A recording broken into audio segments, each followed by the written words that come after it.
Welcome to Copy Chief Radio. Today's show is a freelancer's journey episode where successful freelancers share the tactical moves that catapulted their careers through the phases of the freelancer's journey.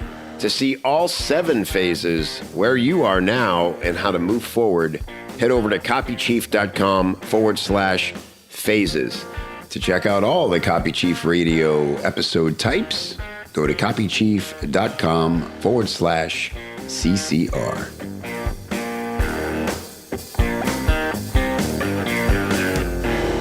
Yes. Welcome. I appreciate you tuning in, sticking us in your ear hole. You know what that means to me? That's intimate. That's why podcasting is great. It's the most intimate form of communication we have in media. And today we're going to go deep inside of your brain with my good friend, Dean Edelson. Hey, Dean. How are you, Kevin? I'm doing great, brother. It's so good to see and hear you. I'm excited to have you on this particular kind of episode, the Freelancer's Journey episode of the podcast, because you've had quite a journey. And you and I started from similar places before we got into copywriting, which was in stand-up comedy. Yeah. And in fact, that's how I first knew you and knew of you, is when you came out with the 60-second sales hook. And I found it online, and I think it was through a Facebook ad, and I bought it, and I'm going, oh my gosh, this guy's a former stand-up comic. He's even telling jokes in the book. He's even using a joke structure as a framework for sales copy. And then I remember reaching out to you. I remember that. Yeah. I remember it very well. It was right before Copy Chief opened. So this would have been almost exactly, it was probably right this time 7 years ago, Dean, because Labor Day was when we opened Copy Chief. Right. And I remember that. And then I remember meeting you personally, face-to-face, at Brian Kurtz's Titans of Direct Response in 2015. Wow. Yeah. I want to say, did you also go to Ryan Lee's Freedom Fest? Ryan was there. I can't even remember if I went to him, but I believe I think I went, but yes, I did. You went to that one. That's actually where we met, because I sadly was not at Titans. It's crazy to think that I missed that event, but it was happening right as Copy Chief was opening. And I was just like, I'm just too busy, which is stupid. And you were just launching RFL too. You told me about it, and I said, where do I sign? Yeah. And you were one in the first group. Incredible. So good, man. You're just a wonderful person. We're good friends. I've visited you and your family out there in Sedona. My family talks lovingly about that trip all the time. And so it's just been a wonderful friendship. And you've got a ton of experience in this game, Dean. You've kind of done it all as a veteran freelancer does. You have worked with a lot of clients and a lot of different specialties. You have your own products. You've built your own funnels. You've invented better ways to convert based on your own testing. You know, you've really got the full spectrum of what a veteran freelancer would want to experience. You know, I wish I could say it was by design. But it's, sometimes it feels like we're just carried along. So I'm somebody who follows my instincts and my gut. And that's what happens. And I look for, is this an exciting opportunity? Is this something that I can learn from? Because as entrepreneurs, we have shiny penny, and we get bored real easily. So when it comes to projects and things, I tend to gravitate toward things of what don't I know? What would I like to know? And you're currently working with one of the behemoths in the industry, a real innovative person, an incredibly successful company. You're working with Russell Brunson over there at .com Secrets. Is that the name of his company? ClickFunnels.com. ClickFunnels, the bigger. Yeah. Okay. Gotcha. But he has hundreds and hundreds of domains. So many brands. It's probably owned by Russell. That's probably it. I think he started out like .com Secrets before he built the software to ClickFunnels that really did revolutionize the industry. Yes, absolutely. Very cool. And so you hold what position there with him?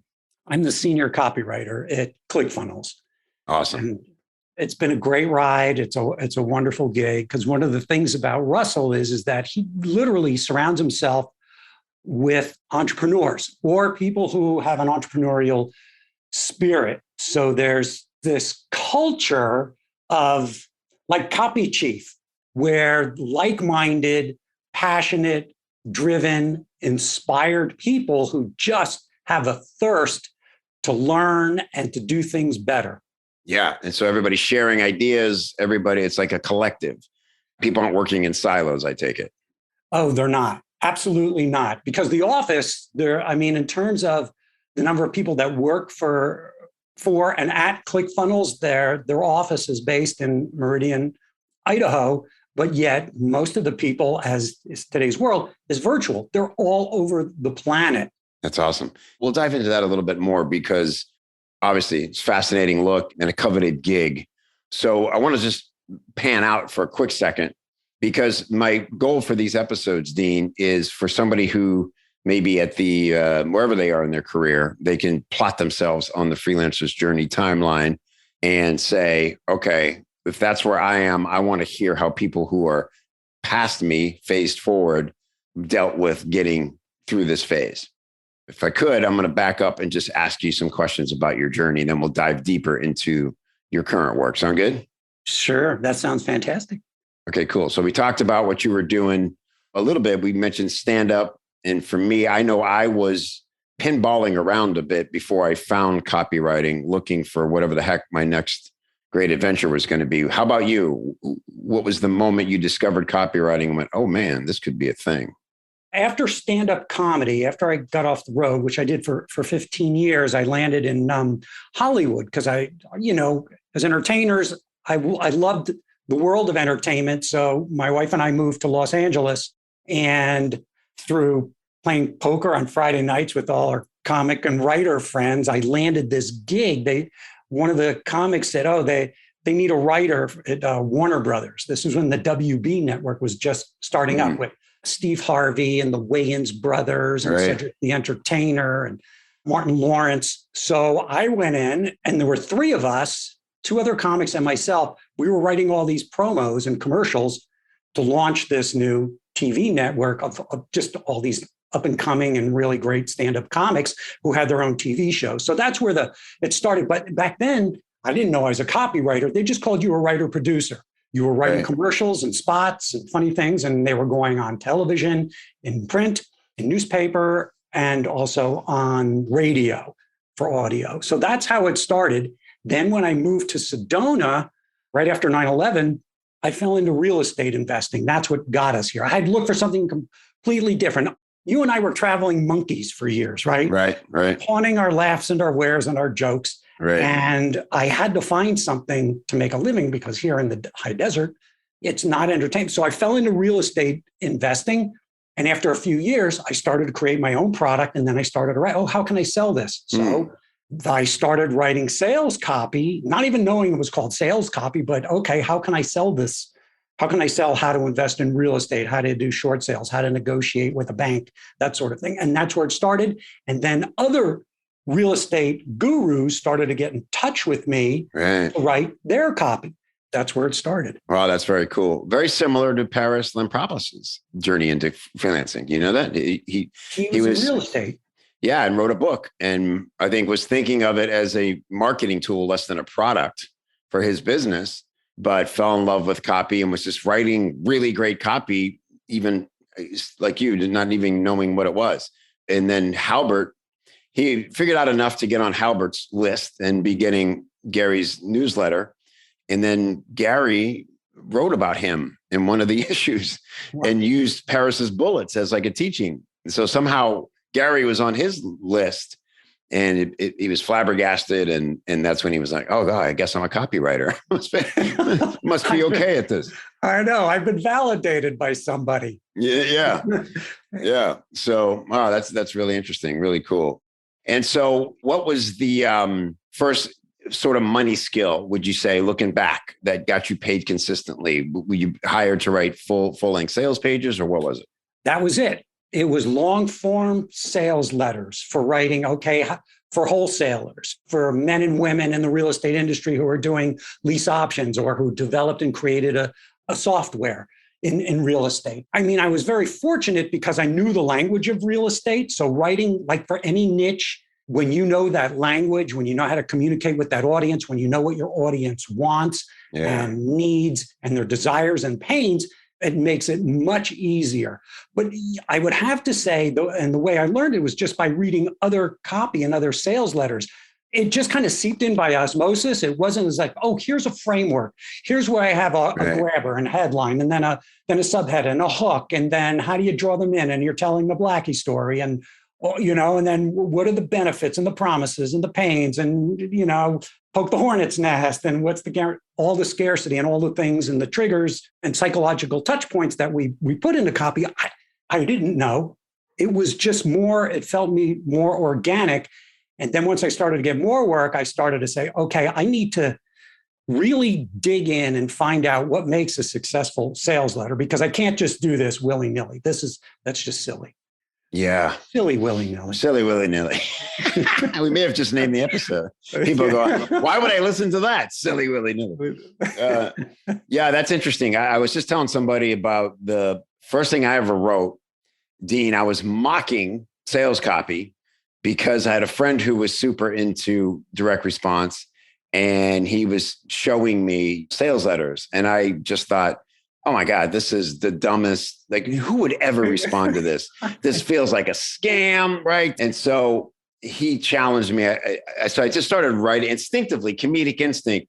I was basically writing a satirical version. I made up a product and I was writing a satirical version, and I turned it into him, and I'm like, I know you're being a dick, but this is actually better than most copy I see. And then I was like, oh, really? Because I think I was hoping that might be the thing.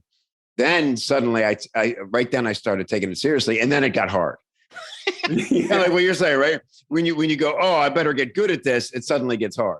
I think you and I went to the same school of comedy and then went to the same school of copy as beginning out, because when we were starting, because my thought when I started to get into this, and I picked up a Dan Kennedy book, or somebody said, oh man, you got to follow Dan Kennedy. And I started reading, I'm going, I would never, this is just so pushy and so salesy. Who would ever do this? I was so anti Dan Kennedy when I first started out, and holy smokes, you're just, then you just start to realize it's like anybody who's not familiar with, if they're new to marketing or they're in a space where they think that copy and sales messaging is that slimy used car salesman, which is that was my metaphor. Mm-hmm. That was the image ingrained in me.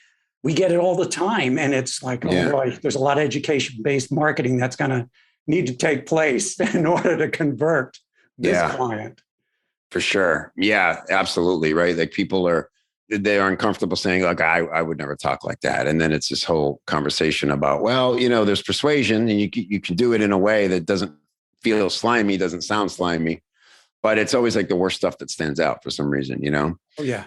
Cool. So then what was your immediate goal then? Like, your life has you where, and you need to earn what from copywriting? When did it become like a business?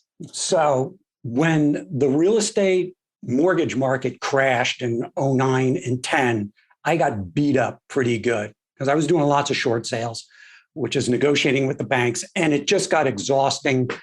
And I had to personally let some of the houses that I was doing for rentals and lease options go back to the bank, killed my credit. And I knew that I had to find something. Plus I take 100% responsibility for everything that happened. I do not blame the banks. In fact, that was the best thing that ever happened to me, was that kind of financial ruin. I wouldn't wish it upon anybody. I hope nobody has to go through it, but it was a rough 18 months where I saw my bank account just dwindle to nothing, practically nothing, dipping into my savings to pay my own mortgage.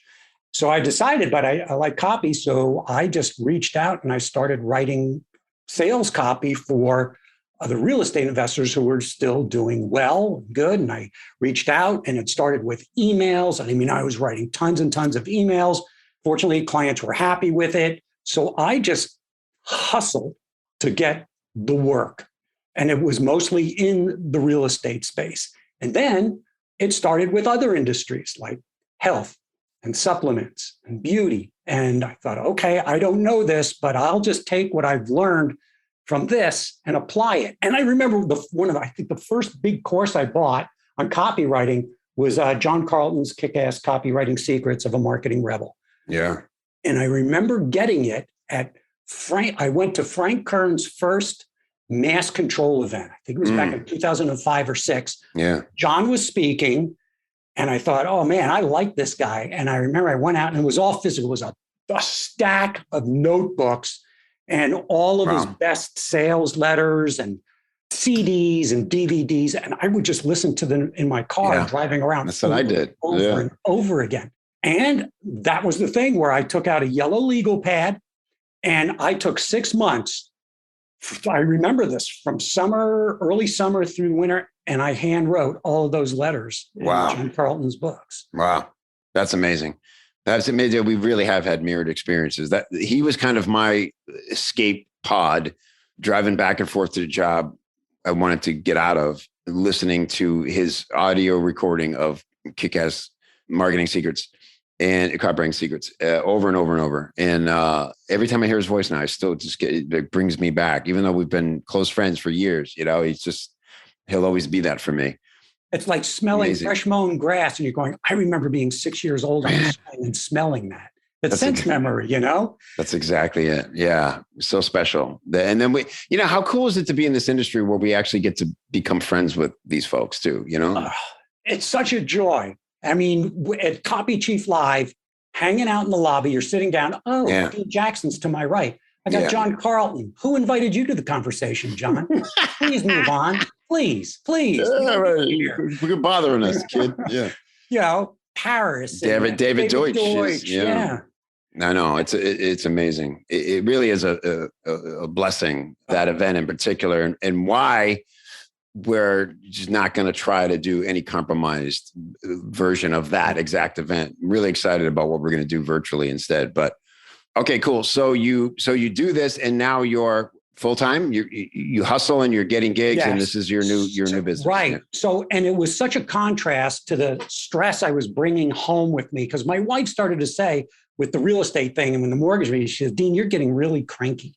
And I thought, oh man, okay, I am so sorry. And then when I moved back, we've got a home office and I just started to write, I thought, oh my gosh, I like this. It's quiet. I'm in my own little 10 by 11 cave here in my own home. And I surround myself with things that make me feel creative in my own space. And I just found I can sit down and write. And I know that was a discipline that I learned from stand-up, because look, you work 20 minutes and 24 hours as a stand-up, right? A day. So what are you going to do with the rest of your time? And if you want to get good, you got to, like Seinfeld writes every single day. Right? So you got to write. And then when I started writing screenplays, the same thing. It's like, okay, I got to get a scene done today. I got to write 5 pages today. And I would just make sure to get into a habit, just a habit, because it is just a muscle that you train. You got to do it, because nobody's like John Carlton says, put a gun to your head, right? Yeah, sell the damn thing, right? Yeah. Yeah. I want to touch on screenwriting for a minute, because this is something you've done a lot of. And for me, the discipline I learned the most when I took on screenwriting was killing jokes to save the scene. Was a discipline that I began to fall in love with. At first, it's the most painful thing. But as a stand-up, I'll say I was a bit lazy. I did not write every day. I kind of relied on the stuff that worked. I bring new stuff in. You're sitting at the diner, you say something funny, it becomes a bit. So I always had a little bit of, but I wasn't disciplined. Like, I got 5 new things, and this week I'm going to find the 2 that work. And, and you're right. That was the difference. The great comics did that. The Brian Regans, the Jerry Seinfelds, anybody who's had a sustained career is working it like a job. But when I came to screenwriting, you'd write a joke, and we were used to like falling in love with the joke and nurture the joke, and everything had to work around the joke, right? In a script, if a joke is the greatest joke you've ever written, but it's in the way of the scene or the story, you got to kill it. That's the kill your darlings thing, right?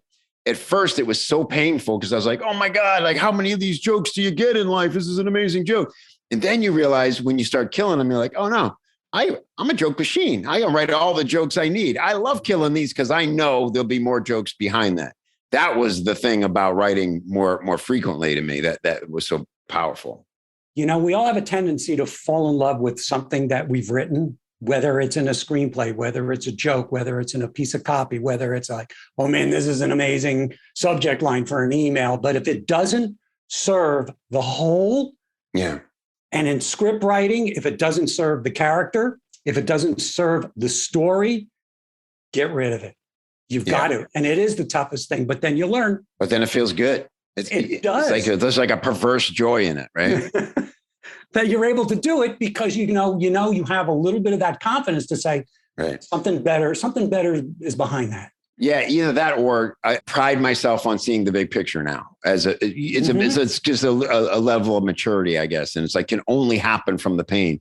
It's the same with critiques, right? It's like I always say the moment you become a true writer is when you crave the harsh critique, because there literally is no other end game in mind than getting the best work together, right, and out there. And you're like, don't worry about me. I've got my own filter. And you're not going to hurt my feelings, and just give it to me. And if I think you're wrong, I'll politely thank you and ignore your advice. But I'm not going to get upset because I only want to hear every critical piece of feedback I can get. Absolutely. You've got to put ego at the door. You have to leave it at the door and say, look, I don't need to hear how wonderful this sales letter is or how great this piece of copy is. Where are the holes? I want to improve this. I want to get better. I want your perspective. I need to know if you're my audience, am I speaking to you? Am I getting through? Am I being persuasive? Are you feeling the pain and the angst? And I would do that with my family. Like you said, give me the harsh criticism. I would say to my wife and my daughter growing up, I mean, even in grammar school, I'd say, sometimes your dad can be a jerk. Sometimes your husband can be a real a-hole. And I want you, please tell me when I'm being that. Please tell me, because I don't want to bring that into the family. That's nice. Yeah. And clearly I'm not noticing because I keep doing it. So I'll need you to point that out for me. Oh, yeah. Yeah. Just get me on speed dial.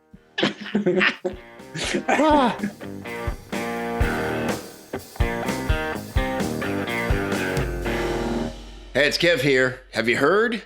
Copy Chief Live is 100% virtual this year. Fine, you win, COVID. We're not going to try to get everybody together in person with all your weirdness hovering around.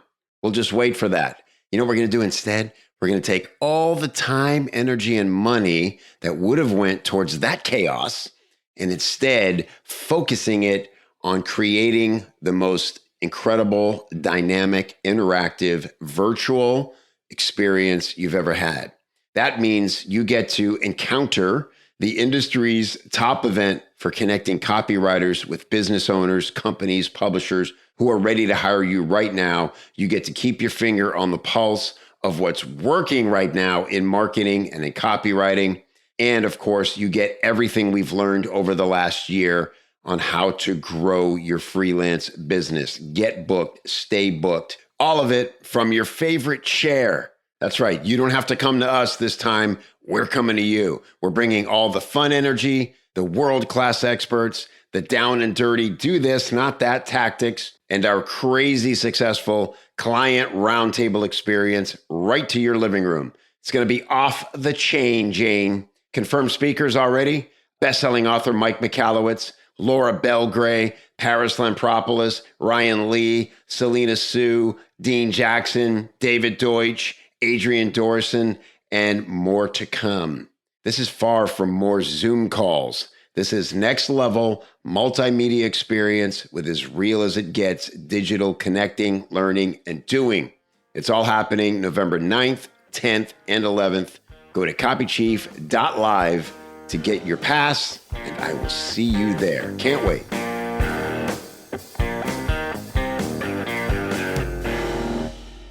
And so let's now segue into, you mentioned the culture at ClickFunnels and how Russell fosters the team of, entrepreneurs, and he wants that spirit.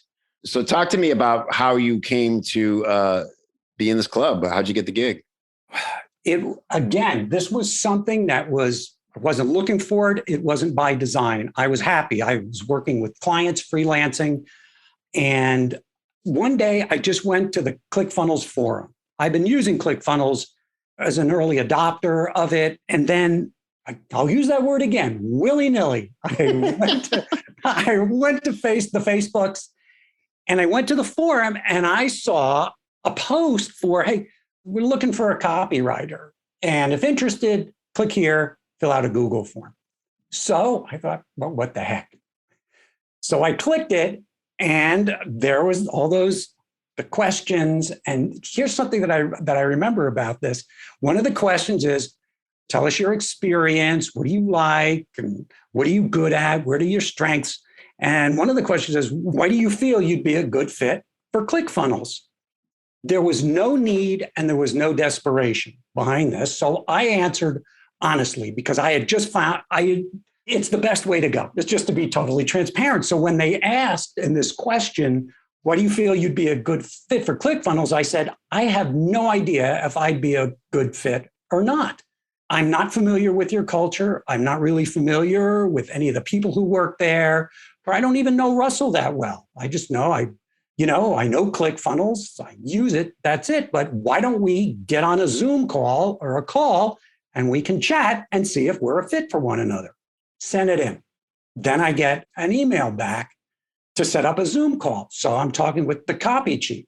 The copy chief, fantastic copywriter. She's just great. Karen King is the copy chief at ClickFunnels. We were chatting and she said, would you be up for a test assignment? And I said, sure. And they said, we'll pay you for it. I said, fine. She sent it over, and it was to write the lead for their 2 Comma Club X coaching. This was in January of 2019. And in February 2018, when they did Funnel Hacking Live at Disney World, is when Russell went up and first launched and pitched it from the stage, this first high-level copy, right? Right. Tons of people signed up. I signed up for it. So the assignment was, and that's how we sold it, just from the stage that one time, a 90-minute pitch. People signed up for it, and they had nothing else. They didn't do anything else the rest of the year. And Karen said, we'd like you to write the lead, 1,000 words to a sales letter selling the 2 Comma Club. I said, okay. So where do I start? That's where he's, okay, what's the hook? Right. What's going to draw people in? Let me backtrack a little bit. The other thing is the lead and an email to sell One Funnel Away challenge, which they had just started a year before. And just to be clear, lead only, no headline deck. Are you working off of a headline deck or is that or just the lead? I had to come up with the hook, the headline. Oh, the headline, the whole top. Okay. The whole top 1,000, 1,100 word lead. It's up to you. What do you want to do? How are you going to get people? How are you going to grab people's attention? They gave me no guidance. They gave me nothing. Yeah. So what I did was, being at so many each of the funnel hacking lives from the previous years, and being on Russell's list and getting all their emails, I knew Russell. He's a story guy. So I thought, okay, how am I going to reflect his voice? Well, I better tell a really good, compelling, persuasive story. That's how I'm going to start. And I thought, okay, what's that story going to be? And then it hit me. How about I'm going to take it from the angle where you're sitting in the audience at Funnel Hacking Live, and there's 3,500 people at Funnel Hacking Live, which they sell out this event. Mm-hmm. And the stage, it's state of the art. It's huge. Yeah. And then with the 2 Comma Club, 2 Comma Club is you make $1 million in revenue in a year from a single funnel, and you get a 2 Comma Club award. It's the Academy Awards of Marketing. Right. And that's what they were doing. So Russell is on stage with his partner, Todd Dickerson, with that gold record, 2 Comma Club, right? That plaque. They call your name and you go on stage, you shake their hands, you get a picture taken. It's like the Academy Awards. It's amazing. And people are clapping. So I created this story of, imagine you're sitting in the audience and Russell calls your name. and the lights just shine right on you in the audience. And you stand up and you've got to make your way from the middle of the row, past all those knees and legs into the aisle. The spotlights are following you. You feel like you're in another world. Your feet are off the ground. You make your way around the stage. You're stepping up the stairs. So I kept it present and just totally emotional. Walk across the stage. Russell extends his hand. Your hand goes into his. You shake his hand. You shake Todd's hand.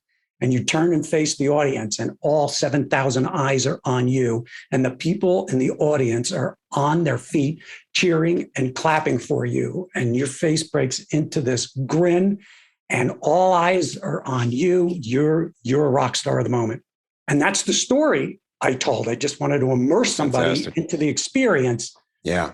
That was the story part. Then getting into kind of what you get with this, I emailed Karen and I said, could you please send me these assets if you have them? How many people have gotten an award?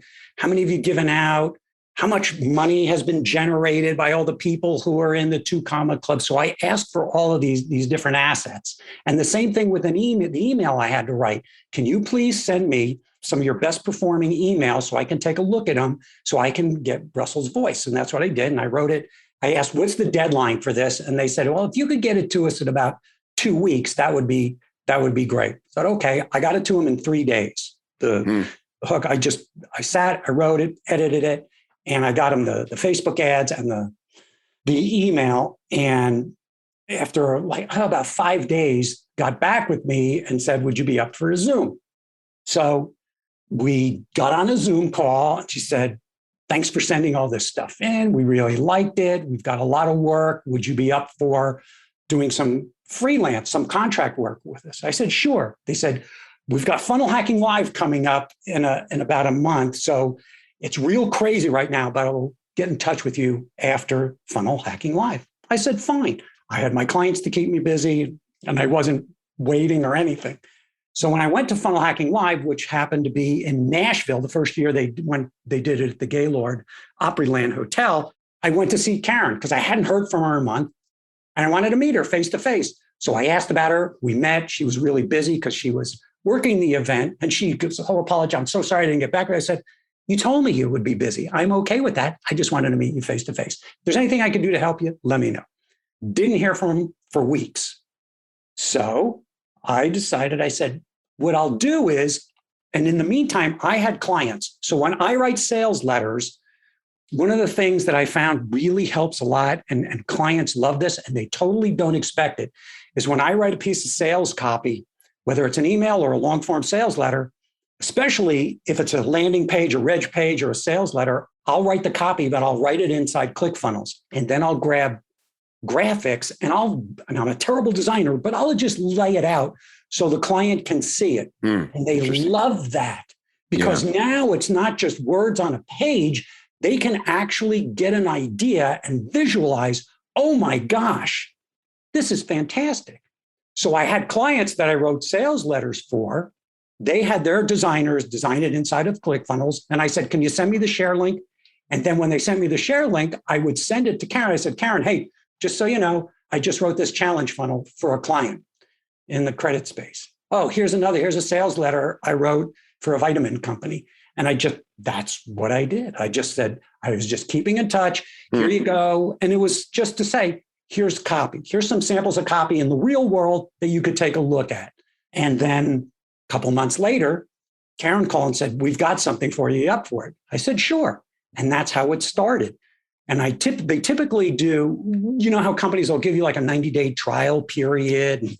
And I didn't exactly know what their protocol was, but after the second assignment, because I was doing some packages, they asked me, would you be willing to come on full time? And I said, what does that look like? And they said, as a freelancer or as a consultant, as an employee? And they said, no, as an employee. And then I got this knot in my stomach because I've never been employed in my life. Yeah. My last employment job, I think I was 22 years old and I was a limo driver. Between the time I dropped out of dental school and then started doing stand-up and improv. But I thought, oh man, for me, that feels like I don't want to be in prison, I don't Yeah. want to be. So we started to talk back and forth, Karen and I, and with HR, what does that look like? And they were great about it because they hire freelancers from all over. So they said, as long as you get your work done, we're cool, whatever it is. So I can keep my clients because I love my clients. And they said, oh yeah, if you get your work done at ClickFunnels. And I said, great. So that's how I got the ClickFunnels gig. I remember you struggling a little with the idea of even just being a W-2. It just felt so foreign to you. Yes. I reached out to you about I think you did. Are they going to treat me like an employee? Is it, because you just don't know. And I think they said, well, no, it's just how we do it. It's how it works for our taxes. It's our protocol. It's non-negotiable. Right. Exactly. And the difference is that being an employee now remotely is very different than being in the corporate office. Even though I am an employee of the company, I don't feel employed. It's just, I don't think I could get that out of me unless I was working, it was beat out of me and I'm working in an office, because I just feel like a freelancer or a business owner. It's interesting. And I could go on about this because this has kind of been my life for the last year, Dean. Like really this next kind of level of business ownership and running. I am now converted to the idea of having everybody on a team at some point, a W-2. And the main difference for me, it is a tax strategy and it's all those things. And we have people, of course, who are employed who also have other clients and stuff because we're all remote. But it's the idea of being bought in, just really wanting to be part of a team. And there's also legalities. You cannot dictate, for instance, that a contractor be on meetings at a certain time. You can ask them to, and it usually works out fine, but you can't say, hey, this is a problem that you're not making any of these meetings and how can we fix this or what can we do? Right? You just can't even really have that discussion. So it's just an interesting kind of complex thing, but I completely get why they do that, why you were hesitant about it. And I think it is evolving a lot, especially now when everybody's figuring out how their teams and employees can work remotely together. And to your point about not being able to dictate that a contractor or a freelancer be at a meeting, the thing that I have found being in this culture, if you have a culture where people want to be there, you don't have to ask them.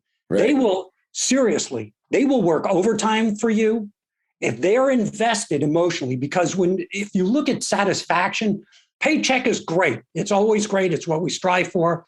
But in terms of, I'd say, job satisfaction and things that fill you, your heart, your spirit, the things that drive you, pay is fourth or fifth on a list. People want to be, they want to be recognized. They want to be validated for what they do. They want to feel a part of something. They want to feel that growth. And I will say this, the people that you have in your orbit and your circles and you've attracted, they've been around you for quite some time. That culture is already there. I think if you put a message out in Slack and say, we're going to team meeting here, you're going to find people showing up. Yeah. Without that feeling. No, there's very little discipline in regards to, hey, we need you to do this. It's everybody's on board. And that's what the beauty of it, having sort of an entrepreneurial environment, is that people are there with their own motivation. And you're just one more great project for them. That, right? It's certain people I need to kind of to be all in, the executive team, right? But yeah, it's very interesting. I want to just cover a couple things that were so biggest thing that stood out to me, Dean. Here you are, a veteran copywriter. You don't need the gig, really. But, and I don't know if you guys were already talking money, if this became like a coveted thing for you, or it's just like, oh, come on, I want you to want to hire me. But the fact that you kept sending her copy, you followed up. And Dean, that's the number one thing that friends of mine, when they're trying to hire a copywriter, say, you got to tell people to follow up more. I get it that I'm sorry, I didn't follow. I got busy. The ones who follow up get the gig. You're not being a pest. You're being passionate. You're being responsible. And if you really want something, you got to show people that you want it. Or business owners are busy and executives are busy, and it's easy to forget the thing you meant to do. And they're not always thinking about you either. I mean, they're on to the next thing. They've got squirrel, right? Yeah. So you've got to keep top of mind. And just by doing that, you're showing, hey, I'm interested. If you get the need and the desperation out of it and say, hey, this is a client I think I would love to work with, or at least give it a shot to see what it's like. I believe in the product, the service, the value that it's providing to their audience, to the world, to the planet, whatever, at whatever degree, whatever level. You're just showing, and you use the word responsible, because people now more than ever are going to hire on behavior. That's the way I look at it. You can teach skills. You can teach tactics. You can teach strategies. You can't teach behavior. So be responsible. Be the adult in the room. Get your stuff not on time. Get it in ahead of time. Show up. Put in that little extra effort. Show people you care. Show up with a smile and gratitude. Even if stuff is just going into the toilet, find something that you can focus on to say, hey, this is good. This is good. I love that. I always think about when it comes to the simple way to solve everything. There's two things. Think of it in the context of a difficult conversation. Intent plus communication equals solutions or results, right? Because I could hear somebody hearing you say that, and they're being told probably by other people, no, you got to be aggressive and you got to fight for what's yours and you got to be intolerant of anything other than blah, blah, blah, blah, blah, blah, And you're not talking about being passive here. You're being about having a personal set of rules for which you want to live by. And if you don't want to go around fighting the world and you want to do your best to make a situation work, first of all, that places a high criteria on the situations you get yourself into, because you're going to be committed to that standard when you get in them. So it helps you create a better filter. You saw something in this company that made you say, I think this could be really positive for me. This is a win-win. I want to pursue this. I really want to find out if we can do this. And you made it happen. And if you have to tell somebody something they're not going to like, it may not be right away. It may take a while, but at some point they're going to look back on the situation and how you handled it. And they're going to know your intent, and they're going to understand your intent, and they're going to appreciate that you were willing to communicate. And that's the best solution. It may not be immediate, but someday they will appreciate where that all came from. And that is what reputation is to me. It's not a news feed. It's not a social media channel. It's integrity. Absolutely. And you can do it. And if you don't agree with somebody, if you have a difference of opinion or a point of view, you can express it with compassion. Yeah. I hear you. I understand. Mm-hmm. Here's what I feel about it, without the judgment, without the finger pointing. And the one thing that I think really helped with all of this, and I learned a real valuable lesson from this, but it just, because I've been doing this more and more, is that trust your intuition, trust your gut, avoid trying to be somebody or something that you're not, because it's hard enough being yourself. Why would you want to pile on your idea of thinking this is what they want? I remember I did that in stand-up in the first few years I was doing it. I was trying to be somebody I wasn't, or my idea of thinking something is funny, or watching other comics and kind of modeling or borrowing from them. And I'm going, right. Well, how come I'm not getting anywhere? Well, because we already got that guy. He's already on stage. Why do we need you? That's a really good point. It's so true. But, it's okay in the beginning when you're learning that, sort of like you said about hand copying things and they figuring it out. But your goal has to be, okay, let's get to my voice. And let me be brave enough to have my own perspective and trust that, like you did with writing that lead, right? It was like, just a little focused thought about, okay, that's a performer's instinct too, I think, Dean, that really came into play there, is that you knew your audience and you said, okay, what's Russell or Karen going to read that goes, oh, this guy pays attention. Oh, this guy gets us. You wanted them to have a visceral reaction to what you wrote and see more than just words on the page. See your intention for knocking it out of the park. That's exactly right. And when I got that hit, really, in my mind, as I was writing this thing, I'm thinking of being at a concert, at a rock concert as well, because that's what that experience is. Whenever you get one of these big events, like if you're at Copy Chief Live, that's a rock concert. It really is. It's a rock concert for copywriters, because there's nothing else. You're the Beatles when it comes to copywriting, You're John and Paul and George and Ringo all wrapped in one. You're too kind. No, I'm starting to mistrust you now. You say things like that.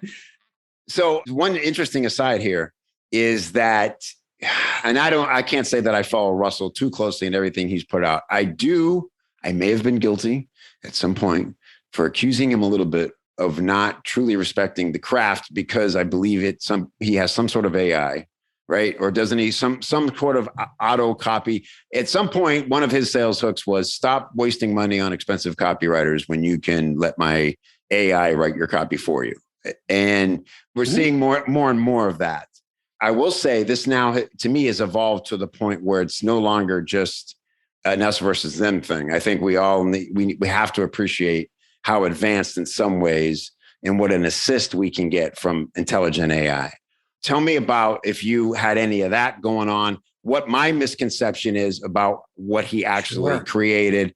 And I think you're now doing something similar. So I want to hear about that. Right. So what you're referring to is funnel scripts. Okay. So it's not AI. The output is going to be totally dependent on the input. Mm-hmm.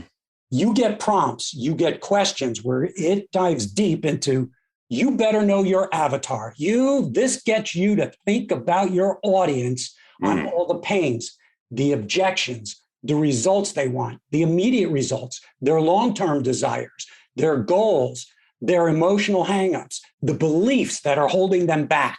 And you get these prompts, and it is totally unique. It's not something where you push a button and it takes all the classic headlines and puts it into your vitamin supplement deal. Okay.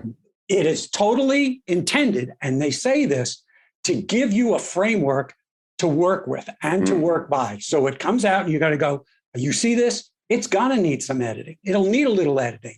But if you're staring at a blank page, if you're a beginner, and I think there's a certain bias being copywriters where, oh boy, I'd love to get that Agora gig or work with Paradigm Press or Banyan Hill, or I want to be able to work with the giants in the industry. We can get very tunnel visioned and we can get very judgmental about that. Yeah. When we forget that the rest of the world, 95% of the marketers and salespeople out there, the place that they fall short, way short, is in messaging and copy. Yeah. And this tool gives somebody the opportunity to put their thoughts, to hone their thoughts, to think about who they're selling to into a framework and to say, oh my God, I could never have done this in a million years myself. I wouldn't think to ask these questions. I wouldn't know the answers to them if I weren't prodded and pushed. So that's what Funnel Scripts does. Very cool. I get it. Thank you for clearing that up. So it's basically like a in-the-moment copy training for you to create what you need to create in real time without having to learn a course or look back through a book to remember. Yeah. You don't have to go read copywriting books, because the guts and the bones and the important prompts. And what comes to mind is when you did the Joe Schriefer copyboarding. Yeah. You take that copyboarding, those questions, remember a list of all those questions. The rebuttals. Yeah. That's right. And you take that framework and you put it into Funnel Scripts, which Jim Edwards created with Russell Brunson. It's copyboarding. That's exactly what this is. And it's totally 100% dependent on the answers, on the input you put in specifically for your audience. And so like any good framework or a template even, the value, half of the convenience of knowing what you need to do and half of what you need to go discover so that you can do the correct input. That's the whole thing, because in that sense, it is like if you had a copywriter on Zoom with you, these are the questions they would answer. And then they would go do their magic and come back and give you something. This is a way for you to do your own magic by answering the same questions and having a system pump out the formatting and all the stuff. Absolutely. Every copywriter needs to be doing this if they're not. In my onboarding, these are questions that I ask.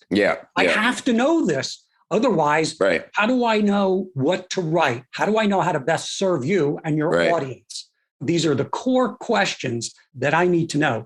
And I will say that Funnel Scripts is a wonderful tool, no matter how experienced you are as a copywriter, because I'm using it a lot in some of the projects that I'm doing with Russell to really hone in on specific niches and especially avatars, because the amount of promos and copy they churn out and Russell creates is like, okay, now we're ready to go to this market. We go to this. How do we talk to somebody in the sub? How do we talk to a coach or a consultant? How do we talk to an influencer? You name it, it's going, oh, okay, what are they looking for? What are they looking for? How do they think? What are their problems and pains?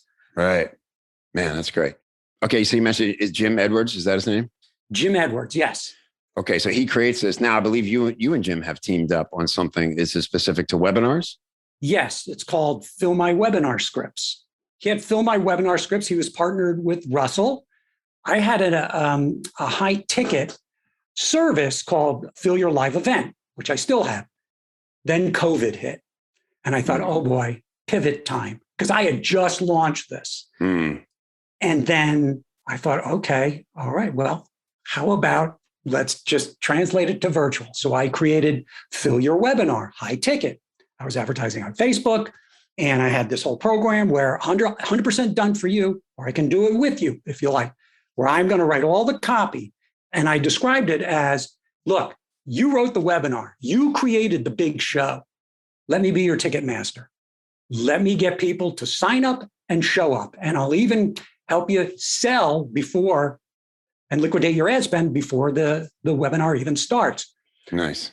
So I've launched this, and then I thought, whoa, this would be a perfect addition to what Jim already does. And I've known Jim the same way that because I had said hello to him, and I remember buying one of the first products he ever created back in 2002, 2001. He's been on my radar. And the same thing that I did with Karen with ClickFunnels and sending in, I would send those same sales letters. I said, Jim, hey, it was great meeting you at Funnel Hacking Live. I just wrote this because I know you're doing something similar. I just wrote this. So he goes, oh my God. So then I started writing some copy with Jim and for Jim. And then I was able to approach him with this idea for Fill My Webinar Scripts. I said, Jim, I got an idea. I sent him this. I'll write all the copy. I'll write all the copy. You already built the software, and then we can just hone and refine it. And he liked it. So we teamed up and created Fill My Webinar Scripts. That's awesome. So that's the official, if somebody Googles Fill My Webinar Scripts, they will find you. Yep, Fill My Webinar Scripts. And what is the direct URL to find that? FillMyWebinarScripts.com. Oh, look at that. So now Google it. Can you believe it? Just type it right into the URL bar. The domain was available. Otherwise, I would have had to call it something else.